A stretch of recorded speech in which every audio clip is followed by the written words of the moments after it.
So today is June 13th. This is Michelle, and I'm with Peter, and we're interviewing Dean Johnson. And for the list of longshore terminology, you talked about the Longshore Hall, how every morning longshore workers would hear about last night's news about safety equipment and about stories of guys drinking. Can you elaborate on that further? Well, you go down the hall in the morning and you'd hear what happened in the job last night, who did a crazy thing or something like that on the job, or any accident that happened on the job, who got fired for drinking or something like that. All this type of stuff you'd hear in the morning, or what the job was like, and how to do the job. Like if they had a crane coming in that nobody operated before on the ship, you would hear that. Okay, and this crane, it's a crazy crane. You got it up. It's a T-bar crane, and you got to be careful here. You got to or if a new lift truck or a new machine came on, you'd hear all about it, how to work it, and how it went. And you'd hear any funny stories that happened during the day, or the day before, or the night before. And you had a brotherhood, or what happened at home, or my son did this, or my wife did this, or whatever, You hear it. You were a brotherhood, you heard all kinds of things. I mean, you were with guys there for years, and you went through girlfriends, wives, children, another wife, girlfriends, and everything. So you heard all about it. And so longshoremen would give each other advice, maybe on those family issues? Oh, yeah, each would give you advice and stuff like that. Yeah. Mm-hmm. When the night shift ended, would the guys come back to the hiring hall? No, the hall was closed at 6. At night? Yeah. And then it reopened at what time? About 6 o'clock, 6 or 5:30, 6 o'clock in the morning. And so you'd hear these stories from guys who were working the late shift and who were going to continue looking for another shift? Yeah. I worked the day shift before. I went home and any stories that happened in the beer parlor that night, and stuff like that. And advice you were talking about? Yeah. Well, advice of how to go home drunk and get away with it. You see, instead of sneaking in the house, you make a big commotion when you come in the house. Your wife is laying there in the bed, quiet, ready to give you a heck. You come up there and pat her on the front. Hi, honey, I'm home. Well, she'll be fast asleep. She won't say a word. And you, no problem.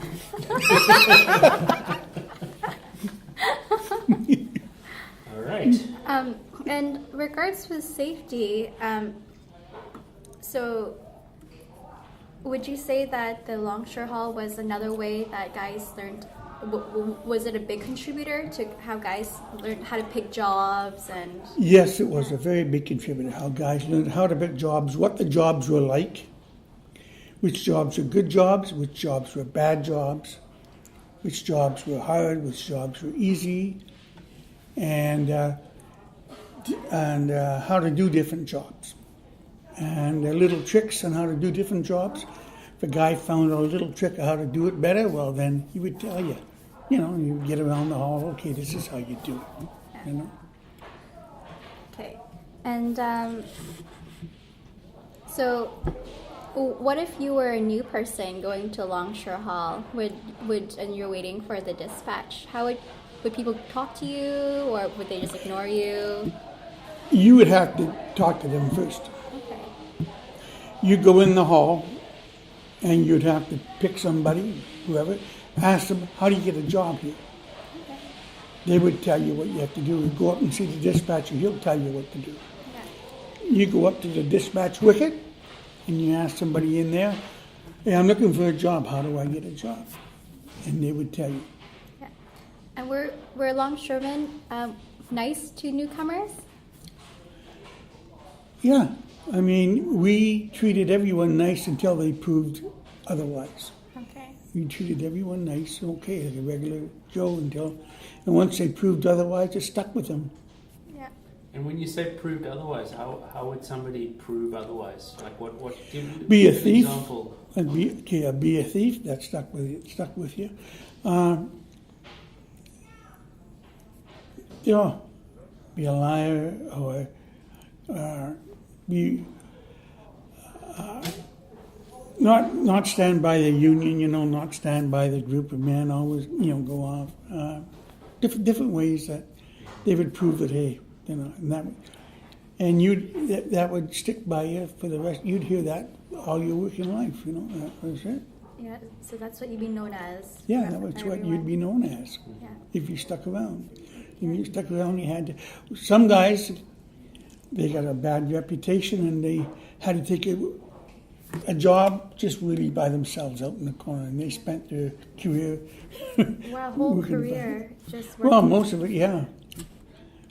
Because nobody really wanted to work with them.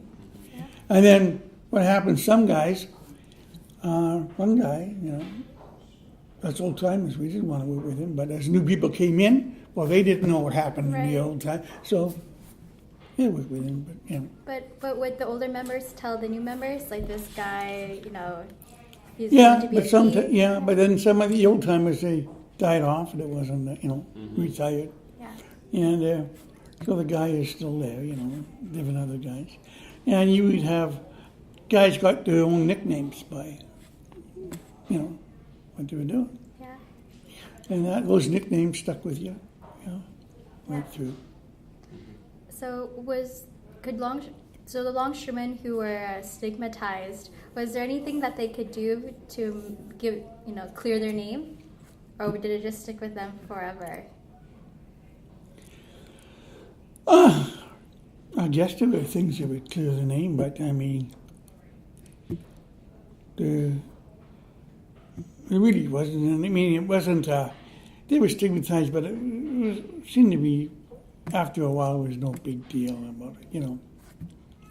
After a few years, it was. You have to get on. Yeah, we get on and get over it, and Yeah. that's the way it is. And so do the children of those longshoremen, let's say a longshoreman was known to do something, really bad, would his children who then wanted to become longshoremen be associated with? Yeah, sometimes, but they overrode it. First of all, it was tough on them. We had a guy, a president who stole money. It was just every day. His son-in-law and his family. It was tough on them for the first few years afterwards, but afterwards it was, oh. Yeah. And same situation is going on now. I don't know how the children are going to, and the grandkids are going to be doing, but it'll, 10 years from now, it'll be. His kids are in the union? Yeah. So, I mean, it's going to be tough on them. And we've had other incidents like that where, guys have done it and it's affected the kids, but then the kids, we usually, for the first while, it does, because, but after a while, the kid's on his own. He's not responsible for his own man, Yeah. And Do some longshoremen leave because of that? Because they couldn't? well, guys who stole, they Yeah. left. We suspended them. But no, I only know, and that's in 48 years, 4 or 5 guys that ever left. Because of their... No, for any reason. For any reason? Wow, Yeah. that's a really small turnover. Yeah, very small. That's 4 or 5 guys who'd become members, you mean? I'd say 4 or 5 guys that had been there longer than a year. Once you've been there longer than a year, very, very few left. Okay. That and they all left. They were going to go, the ones that I knew left, they're going to go up north and make bigger money and start a company and stuff like that. And as far as I know, everyone regretted it. Uh-huh. Yeah. So One of the things I've heard about is that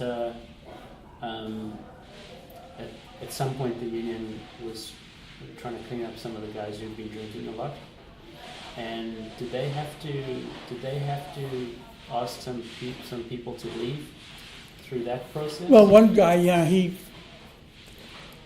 threw a telephone, and the telephone was on his ship and there for safety. So if anything happens, you can phone, you know, the ambulance and stuff to come in. And he was drunk and he took it and got mad and he threw it off. So for that way, we got rid of him. He was a member, but we got rid of him. Yeah. And that was the only way, because federally, the only way we were led to believe right now is the only way you can get rid of a member of a union is non-payment of dues. So I mean, they can do whatever else, and you can't legally say you're out. Yeah. As long as he pays his dues, then you can do. Yeah. You know, which I completely disagree with. In the old days, if the guy didn't shape up or do it, you could got rid of him. Yeah. You know, remember, and it wouldn't be just the business agent or the president getting rid of him. No, you'd have it in front of the whole union, the whole local, maybe 500 people, and you'd have a vote. Do you want this guy on or not? And you'd have people speaking for and against, and the vote would be taken. And either they stayed or they left. Were you there? I guess you were working. When did the kind of the cleanup start for drinking? When was the union more active on that kind of? Well, the grievance committee, they were the ones that controlled all the grievances. Grievance Committee, yeah, you could have a committee of a group of guys. And we handled all the grievances. The company didn't handle any of it. They put it to us. And before, if you were drunk on the job, well, okay, that was $25 fine or whatever. But then it became really bad. So the grievance just said, okay, you're drunk on the job, you're off you're suspended for such a length of time or whatever. And so that's how they clamped down. Oh, what period was this? What time? It was in the 60s, late 60s and 70s, they clamped down on it. Yeah, but was there like a strike? No, it was no. just. It was just the grievance committees that we have that in our local, I don't know about 500 or other, but in our local, the grievance committee, it would come up, okay, we're going to, extend the fines and stuff like that. I mean, the grievance committee, the Longshore, is pretty tough. I mean, if you're late for work, you can be fined the shift, which is a lot of money, plus $100. Wow. If you don't show up for work, if you get dispatched from the hall and don't show up, same thing. And that can be an overtime shift, double time shift, and you're fined that. And there's other things. If you get fired for drunk, you can get fired, that costs you. But then you're charged for the grievance, the BC, the business agent charges you. And you got to go the fine, plus the fine and everything else. Or suspension. First time I got fired for drunk, and the only time I got fired for drunk, it cost me 2 weeks' pay. Wow. And that was back in the 60s. So, I mean, we were tough on our own guys. And that's what happened. That's how it came down. Some guys could drink all day long and never cause any problems. Yeah, so because they were there on time for work, or They were there on time, everything. They were hard workers, did the jobs, everything. And yet they'd be sipping all the time. And never ever, And us young kids, young guys, we would rather drink with them because they kept you out of trouble. Yeah. You could get drunk, but they kept you out of trouble. You were in someone's shack and they shut you right down. There was no acting up or anything. But these were old guys that had went through the war. yeah. The Second World War and the Korean War. And they were, you didn't fool around with those guys. Yeah. So I was going to ask you how longshoremen socialize during work, but from our last interview, you mentioned that some guys prefer to work alone and weren't talkative, and some guys were really talkative. Yeah, some guys, each guy has his own personality, and some are really talkative, and and some guys weren't. There's guys like Ely and Stapley, they never stop talking. I mean, and other guys, no, quiet.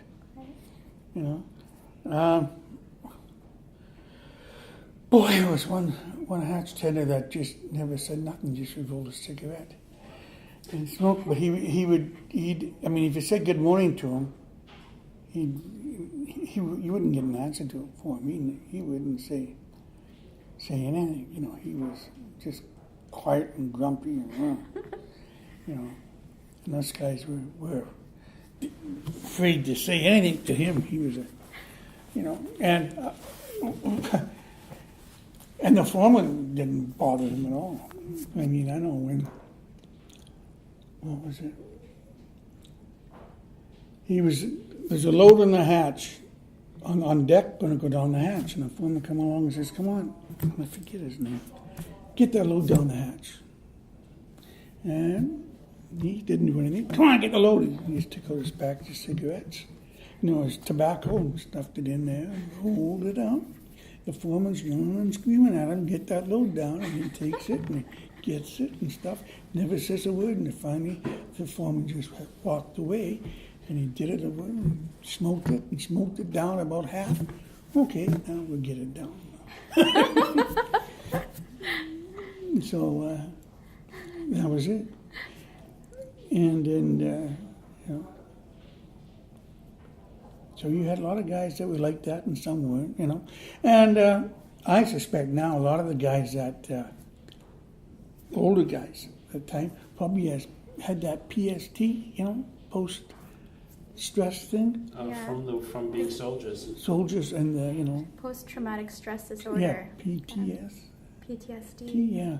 They probably did have that and didn't realize it. Yeah. And, you never mess with them. Yeah. But it wasn't common though, right, to have guys like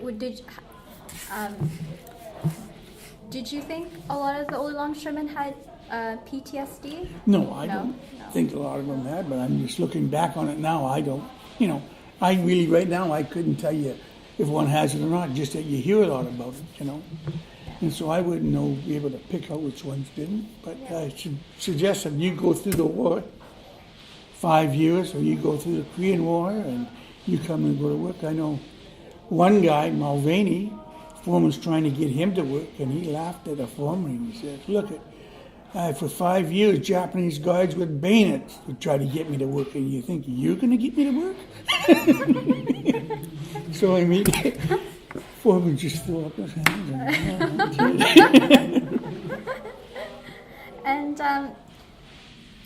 And for lunchtime, would most of the gang eat together for lunch? Well, at lunchtime, when I was young, I ate on the ship with guys who did that. But as soon as I got old enough to go to the bar, or sneak into the bar with the guys, that's where we went for lunch. Yeah.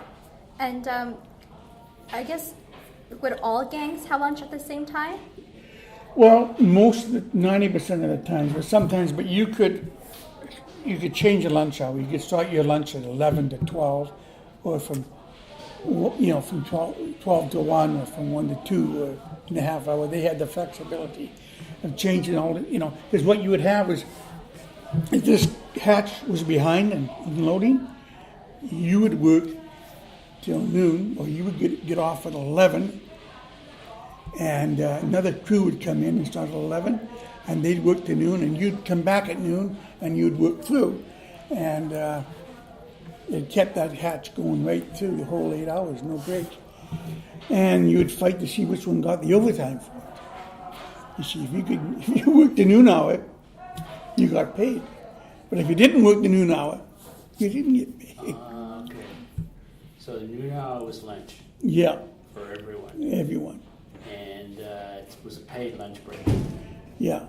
Was non-paid. non-paid lunch break. Okay. So if you worked through lunch, you got overtime paid Yeah. for working lunch, and then when you took lunch, you were still being paid because you were in regular shift hours. Yeah. So how did they decide who got that overtime pay for lunch? Was it kind of fairly divided up amongst the gang, or? Well, I really don't know how they decided it. All of a sudden, the foreman would come down and say, "You're working till 1," and that's it. And the other, or you're getting, that's it. And some other crew from another gang, you'd work right through till 1 o'clock, get paid for that hours overtime. The other crew that took the lunch hour off, instead of going back to their hatch, came to your hatch and worked from 1 o'clock to 2. And you came back at 2 and finished off your hatch, and they went back to their hatch. Okay. And I don't know how they decided. The foreman, they decided which ones. The head foreman decided who's working what. It wasn't something decided amongst the No, longshoremen. no. Did it cause any arguments? Well, it caused just as many bitter feelings as happy feelings. The guys that made they were great, let's go. And the guys who missed out and had to come into your hatch and, no, why am I doing this? So, I mean, I guess it all worked out in the end. I don't know. Yeah, okay. And but would some gangs try to eat lunch together? Like, would they communicate with each other, "Hey, we're gonna have lunch at 1. Yeah, Do you guys. want to join us?" Well, Okay. you get off at noon, and so either you can go to a restaurant to eat in New Westminster, or eat on the ship. You bring your lunch on, and you sit down someplace on the ship, and you sit and talk to each other, or whatever you do, or play cards on the hatch covers, and for your 1 hour. Or some guys would go to the bar for that 1 hour, or do some shopping or whatever they had to do, or banking. The 1 hour. A lot of people, you work 5 days. The banks were only open till 3, and they were closed half a day Wednesday. So a lot of times you had to do your banking, whatever, in that 1 hour. And in a bar, how many longshoremen would go together? You think? How many gangs? Oh, it'd be quite a group, and you'd have at least 4 to 5 at a table. Okay. Yeah, and because the table, it's Yeah. around, you can only get 5 in there, But a lot of times it was 4, because then you had more room, And you'd have all the tables lined up, and so you'd have quite a group there. What were some of the popular places to go and have lunch on the New West Side? Well, I hung around Pacific Cafe. We used to call it Sloppy Joe's. I was going to have lunch there. That's where I went. A lot of people went up to the Army and Navy and had ate there. And there was some other places around that was really good lunch. I just forget their names right now, but there were some other places that, And what other ones? The New West Royal City Cafe would go there. And that'd be about it. At PCT Dock, they had their own little restaurant, so you'd go in there for lunch. Could you go in there anytime, or only when you were working PCT? When you were on the dock, you could go there anytime. Okay. When you're on PCT Dock, it had 4 berths or 5, and you could go there anytime. Yeah. What about after work? Would you guys go to the same establishment? Yeah, we would go to the bars. We'd go to the Russell at that time, or the Dunsmuir, or the Windsor, or the Best. Yeah. Yeah. When I was young, the Best opened at 9 o'clock in the morning. They wouldn't let me in till noon. So my friends would go there at 9, I couldn't get in till noon because if they let me in at 9, by noon I was on a tear. So yeah.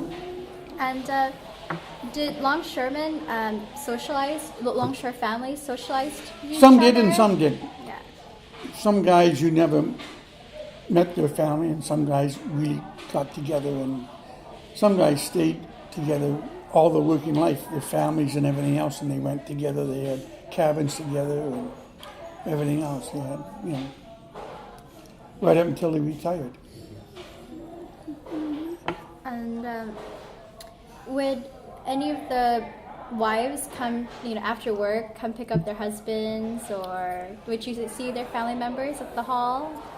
I guess wives would come pick up their husbands, but I didn't. When you finished the job, you didn't go to the hall. You just went home or wherever you wanted to go. You only went to the hall in the morning or in the afternoon to get a job. And that's, Dean, did you work at West Shore yeah, from 75 on, full time? full time. Oh, okay. So when you moved to West Shore, what was it like there in terms of lunch and It was a paid lunch. You were there from 8 hours. Yeah. And you got, at that time, I think when I first started, it was a 1 hour lunch and 2 15-minute coffee breaks, and you were paid those, so you never left the site. And you had your own lunchroom, stuff like that.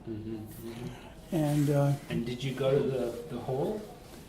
not too often because we were steady there. So You you were went steady? Yeah, we didn't go to. I would go to the hall, drop by, and But when you went there, at the time when I went there, you were sort of ostracized because they thought, "What, you're going there and it's completely out of the BCMEA? It's a different company you're going for and stuff." And plus, it was lower pay, and so you were sort of ostracized. What are you doing back in the hall? And. But we worked on that, and we got it up to be the best pay of all the coast.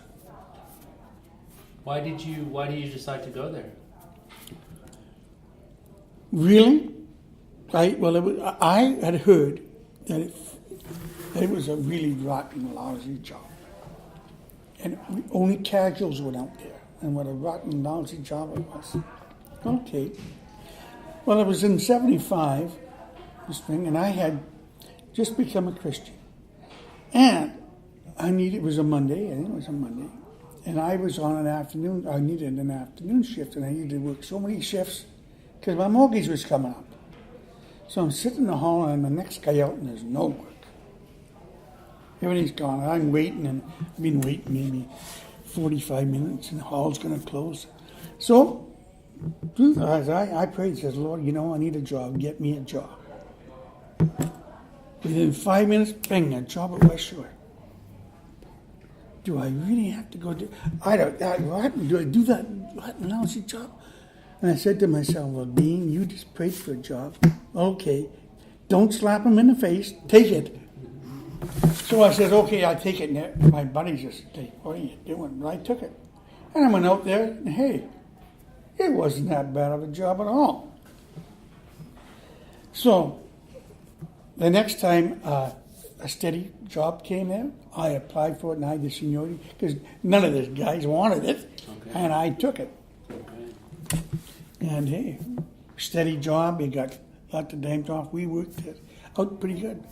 When I started there, the schedule wasn't very good, but it didn't take too long, and we got a good schedule and everything else. Okay. So Rod Dorn did the schedule, and he did a really good one. why was the work at West Shore considered bad? Dirty coal. Oh, okay. Yep. And at that time at West Shore, you had to spend the whole 8 hours there. Or just about. And at the BCMEA, you could get off in 4 hours, whatever. Like my son couldn't go out to West Shore right now. And he thinks the next time I come up, he'll go. But I mean, he works 7 days a week, 4 hours a day. He works steady. What percentage of, when you were working at West Shore, what percentage of longshoremen went there? Only when I started, so, before that, the 5 years before that, because I started about 1969, only when you had no place else to go, you went to West Shore. Yeah. When you got kicked out of every other place, that was the place to go. Yeah. And did you work individually? Well, on different machines, yeah, we had to work by ourselves on a machine, but otherwise, you always had a partner. If you did anything else besides going on a machine, you had a partner. And what would the partner, what would you and the partner, Well, if you had if you had to do cleanup, you always had a partner. If you had to do anything else that wasn't machine, operating the machine, you had a partner to do it. And then if you went on a machine, it was just you on the machine and you were there by yourself. And how would you pick your partner, or how would they be chosen? Oh, some guys would get together at the dispatch in the morning and say, let me go to do this. But usually, it was like, at one time, the foreman would come in and say, okay, you're doing this, you're doing that, you're doing this. We got it in our crew that, hey, we decided what we did. So, and it worked good. It was working good with our crew. The foreman come in, he had no problems. The job was done, everything. Then we had little Bill come in. He was a spare foreman. And it was a Sunday. And he came in and he says, boys, you're going here, you're going there. We says, no, look, this is the way we dispatch. We dispatch this way. He says, no, boy, it's either my way or the highway. He said, thank you very much. We got up, got out of our coveralls, hopped in our car, and drove down the causeway. And so he had to phone up his superintendent and say, there's nobody here, it's only me. So we went down to a restaurant in Ladner, sat there and had breakfast and stuff. Then we phoned the hall and we told them what we'd done. He says, okay, we'll phone you back, And the hall went down. We phoned back in about an hour and says, okay, you can go back to work now. And we did. That was that. And then, but Bill, was he still the the foreman? Little Bill, yeah. Yeah. He was, after that, he was a nice guy. I liked Bill. But, that one time, that was it. And what we got after that from our crews, and other crews followed us, was job pick, seniority. I mean, you had to, let's say there was 12 guys in the crew, or 10 guys in the crew, whatever. The first day, like on Monday, the first guy on the list, he was number one, he got a pick of any job. On Tuesday, the second guy on the list got a pick of any job. And I went down the list, and everybody got a pick of any job, and then the second pick, whenever. And so everybody got what they wanted. And this was amongst longshoremen? They agreed upon amongst the gang, themselves? you have a gang, and that's the way it was. Everybody, yeah. Do you think working at West Shore, you had more freedom to kind of make your own decisions than just working outside West Shore? I don't think we got any more freedom. No. I mean, longshoremen, West Shore employers just for a while could not understand longshoremen. It just blew their mind that they had never been said no to. And when longshoremen came there and they said, you're going to do this, and we said, no. It blew their mind. But they finally got around to it, longshoremen, how they work and how to handle longshoremen. But it took a while. I know Hogg, John Hogg, he was the head guy of West Shore. He was like the president at one time. And we're talking, and he said, okay. He meets me, and he says, okay, Dean, I'm going to make it my deal on this. And he had just come there, that there's not going to be any overtime. I said, that's your purpose here, yeah? And I said, well, it's going to be my purpose from now on to get all the overtime I can get. And he took it, didn't take it right. He got furious at me. What would he get mad at that for? What would he expect me to say?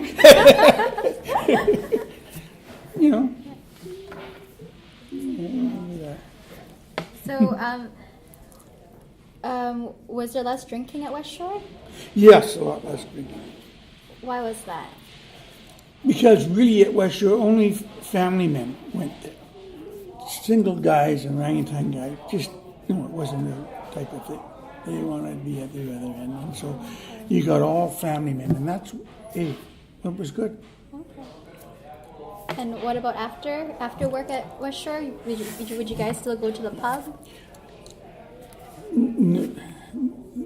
The odd time. Odd time, It'd be the odd time. It was not everybody went home at 8, but they had a lot of more things that they all did together from West Shore than they did at the BCMEA, because there was more family men. There was more family things, picnics and going out in the summertime to the lake together and fishing derbies and all the other stuff. Yeah. So those family picnics, were those arranged by the West Shore Longshoremen? Yeah, we had an entertainment committee Oh, of okay. longshoremen, and that planned all these things. Oh, and so Local 502 had their own entertainment committee. Well, Yeah. West Shore Oh, West Shore, had okay. its own, and Local 502 has it too, but West Shore had its own, which we have guys that worked there. They had a committee and planned things, and where we were going to have a fishing derby and all this other stuff, and family picnics and stuff like that. And then West Shore, the company itself, put on different things, picnics and stuff like that. And how often would events be held? Oh, fishing derbies, up to twice a year, in the spring and in the fall. And the picnics, it'd be one picnic, maybe two, And then there would be your Christmas parties, and stuff like that that they put on. So they did really good. Yeah. Yeah. And we're gonna switch gears here. And how did longshoremen act with non-longshore workers, such as sailors? Well, they acted okay. Like I was telling you about the first day. Yeah. Yeah. Did I tell you that? No, that was recorded. It wasn't it? No. No. Well, it was quoted on. Yeah. You've got it. But this guy, you'll find out. His first day or second day, Yeah. Ken was down there, and the crew came down with a watch to sell it for $5. So Ken put the watch on and said, "Thank you very much." The crew went, "Oh, my $5. No, I'm not giving you your $5. Heck with you. Thank you for the watch." So the crew got mad and went up the hatch and came back down a little while later. And this is Frank Colbert's first day in the job. Okay. And come with a big knife. Going to chase Ken all around the hatch, going to stab him. So Ken grabs the 2x4 and starts chasing the crew guy all around the hatch. So that's your first day. And so anyways, the guys come down and stop it. But usually you treated them, okay. Yeah.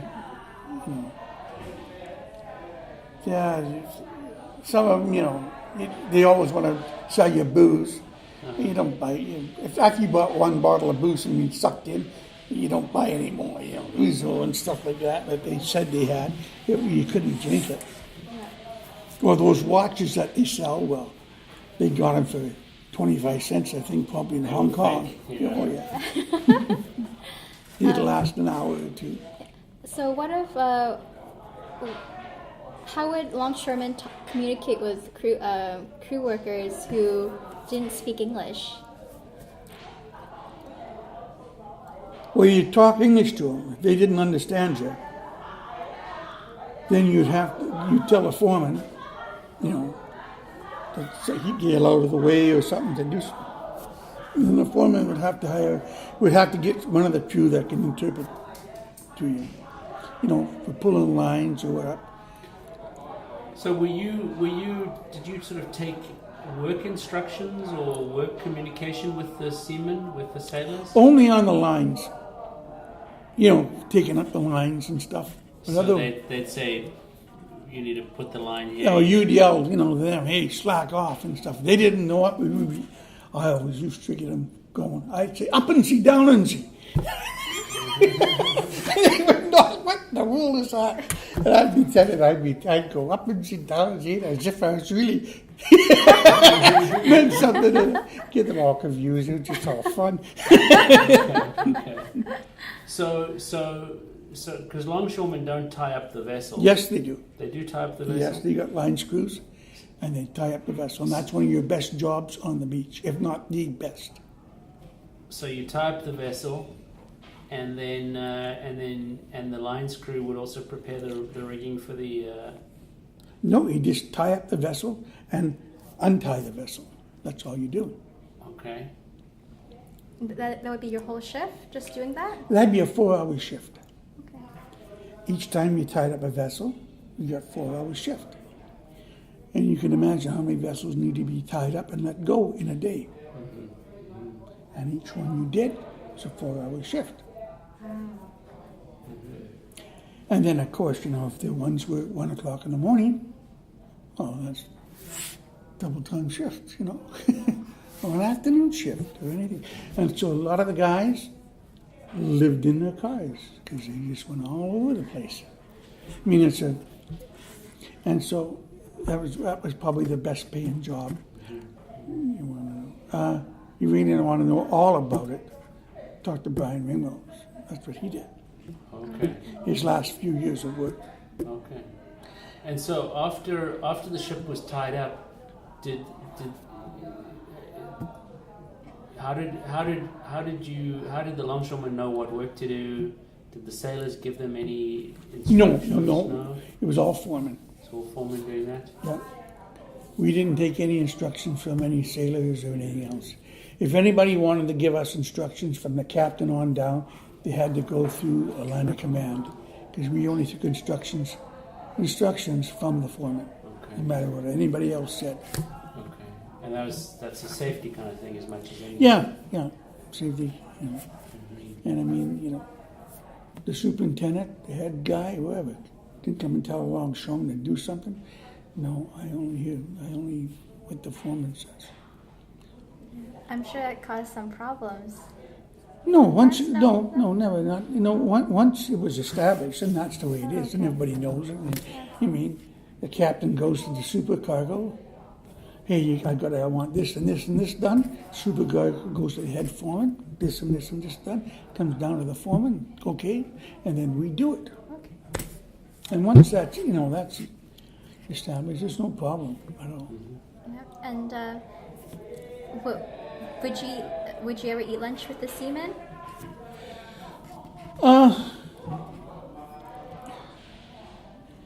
No, I never did. Their kitchens are so filthy that you wouldn't want to eat. I mean, the newest ships, I don't know, but I mean, we're talking about in the 60s. Yeah, no. You look in the kitchen and I'm not eating that food. Yeah. Or would you guys ever take the seamen to the pub or? No, you were pretty well separate. Okay. Yeah. Even with the Australians? No, well, the Australians, they were, because you went up and you had your bar, up to the bar and the pad chips and stuff with them. They were different. But most of the seamen, they couldn't speak English or not very well. And they were Greeks, Italians, Japanese, or Chinese, or Russians and stuff. And so you couldn't speak to them.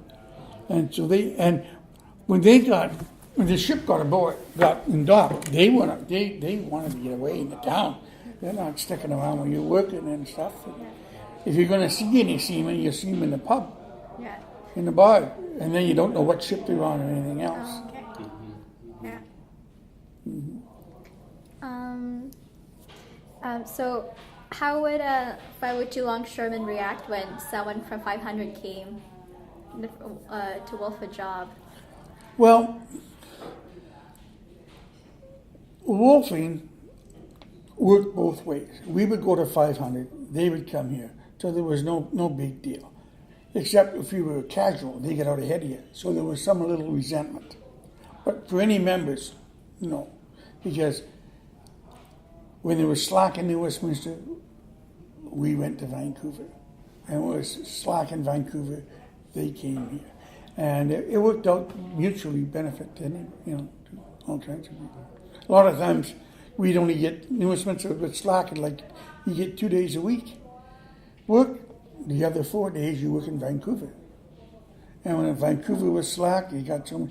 What would get us uptight? Vancouver would get slack, but still keep taking members, and they'd come over to Iron Wolf, and we didn't like that. The casuals didn't like that because it bothered them. But those are those things went that way. Nothing you can do about it. And wolfing was very good. Good thing to be able to go back and forth. But on the job, though, were the guys at 500 made fun of? Like, oh, you're working too slow, or kind of joking around? Not really. I worked with all kinds of, 500 guys, and it worked okay. Sometimes they did a few things differently in Vancouver than we did in New West. And we'd have to say, this is the way we do it here. And, or with safety, or, the way they handle the equipment or stowed cargo. This is the way we do it here. Yeah. But it wasn't much. Was it much different sometimes? Not much, but yes, sometimes it was. We'd go to Vancouver and by the busload, and we always outproduced them. It was sort of, we always outproduced them. Except the one time, going to get off the track here, we were loading general cargo, and the hatch tender, Ikehurst, he wanted us to send a water bucket up to get filled for the watermen. And we said, okay, but we're loading. And we didn't send it up. He asks again, he yells, and okay, we're working, just wait. Well, he got mad. So he's giving the signals to the winch drivers. So he picked up the load on my side, smashed it over to the load on Brian Ross's side, and then up, and said, okay, now give us the water bucket. So we just looked at it and said, well, hey, we're not working for you. It's unsafe. We walked up the ladder and out. And they said, hey, you can't do that. You're going to be fired and everything else. You can't. We're not working under him. What? You're fired. Oh, okay. We walked down the hatch. Okay, so you guys are not fired. Come on back. No, you have to now you're going to have to be dispatched the job.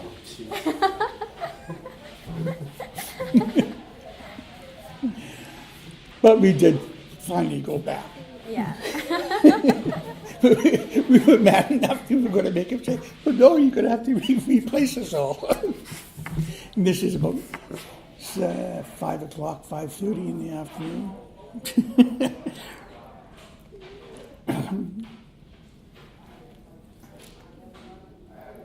Do you still see your friends from your working days? Yes, I still see my friends from the working days, yeah. And it's really good to have pension banquets like we have. That's very good. I see old, like Bobby Nichols,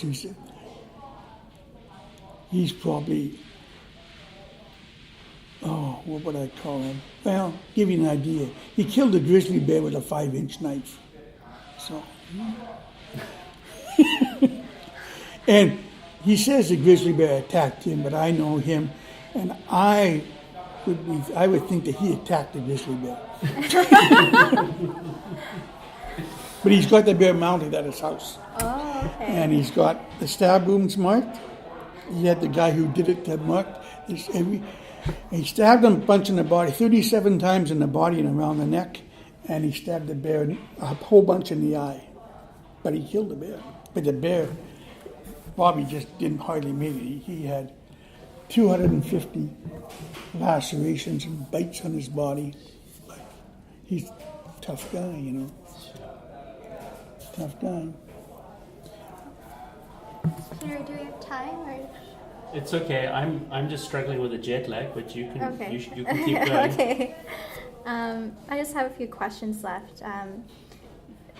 Dean, are you married? Yes. And does your wife socialize with other longshore wives? Yeah.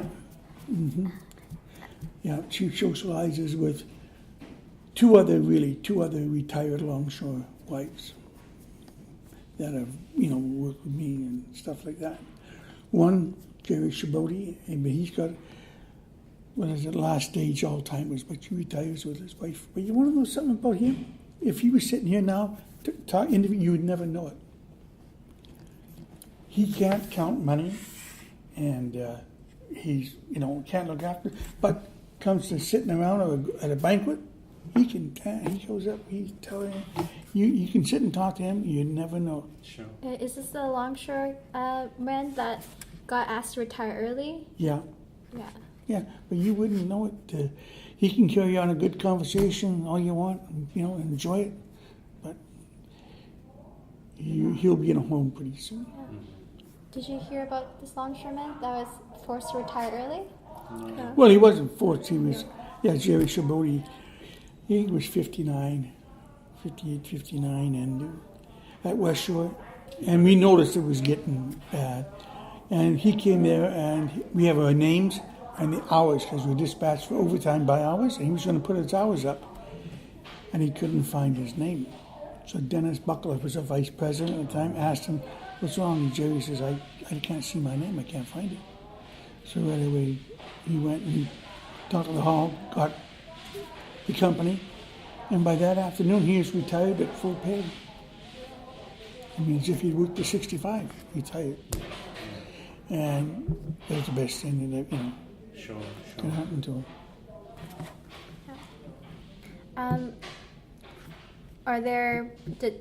Did your wife meet the other longshore wives at formal events? Yes, Yeah. She met them all at banquets and stuff, and yeah.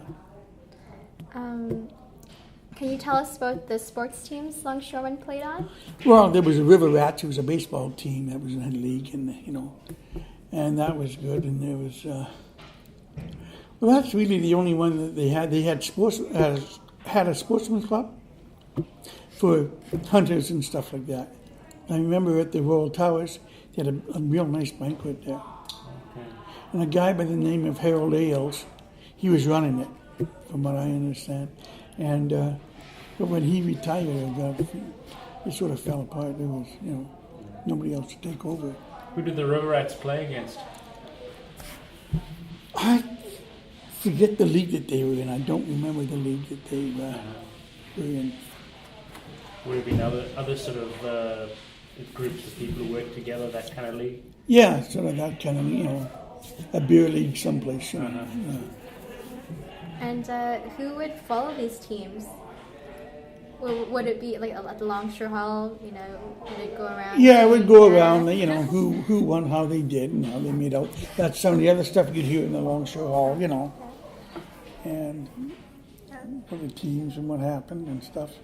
When you were out at West Shore, did you miss not going to the hall every day? For the first while, I did. Yeah. And you miss all that.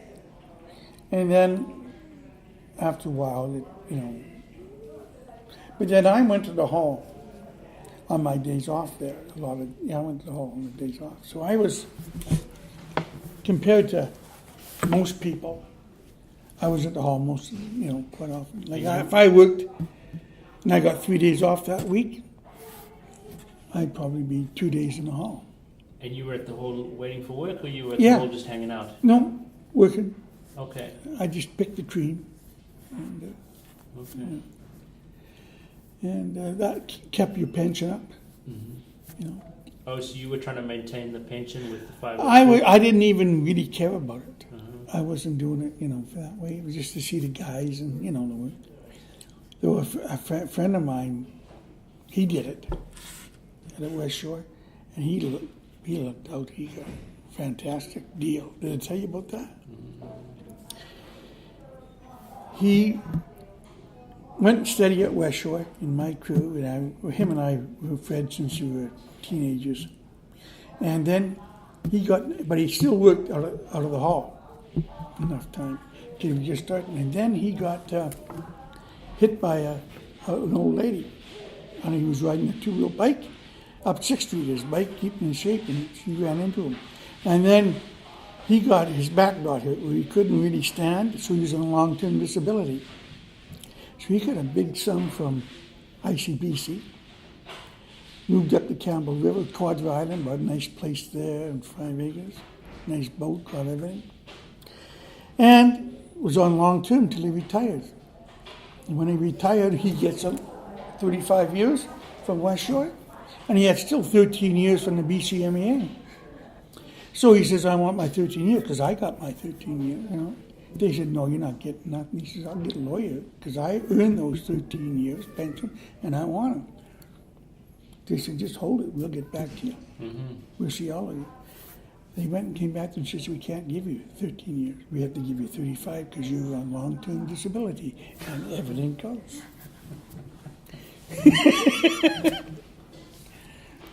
Getting 2 pensions, huh? Yeah. Yeah, okay. But he tells me, he said he'd give it all up if he was out of the pain. He said it doesn't make up because he can't stand up, let's say 20 minutes, a half an hour, and sit down 20 minutes, a half. That's why he couldn't go to work